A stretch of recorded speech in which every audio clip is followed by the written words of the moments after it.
केंद्र सरकार ने एक बार फिर बड़े फैसलों के जरिए देश के किसानों, इंफ्रास्ट्रक्चर और ऊर्जा क्षेत्र को मजबूत करने का संदेश दिया है। प्रधानमंत्री की अगुवाई में हुई केंद्रीय कैबिनेट की बैठक में 1,74,000 करोड़ रुपए से ज्यादा के बड़े प्रोजेक्ट्स और प्रस्तावों को मंजूरी दी गई है। देखिए रिपोर्ट।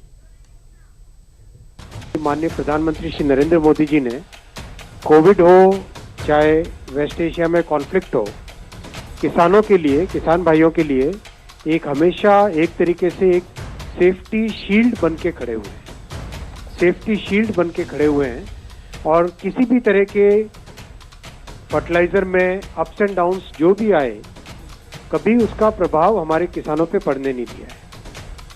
हालात चाहे कैसे भी रहे हों, केंद्र की मोदी सरकार ने अन्नदाता किसान की जरूरत को हमेशा प्राथमिकता में रखा है। केंद्र सरकार ने किसानों की जरूरत को समझा भी है और हर मुश्किल का हल भी दिया है। फिर बात चाहे कोरोना संकट की हो या मिडिल ईस्ट में इन दिनों चल रही अमेरिका, इजराइल और ईरान के बीच की टेंशन हो, सरकार ने हर कदम पर किसानों का साथ दिया है। और अब होर्मुज जल डमरू मध्य में जहाजों की आवाजाही रुकने से यूरिया और अमोनिया की कीमतों में उछाल के बीच केंद्र सरकार ने फास्फेटिक और पोटाश उर्वरकों पर खरीफ सीजन 2026 के लिए 41,534 करोड़ रुपए की सब्सिडी को मंजूरी दी है।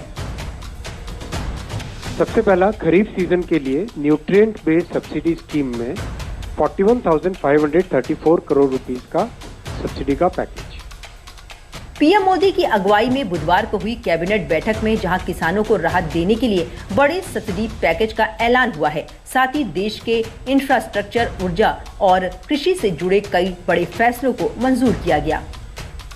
कैबिनेट बैठक में 1,74,000 करोड़ रुपए से अधिक के प्रोजेक्ट्स और प्रस्तावों को मंजूरी दी गई। इन फैसलों में कृषि, ऊर्जा और शहरी परिवहन शामिल हैं।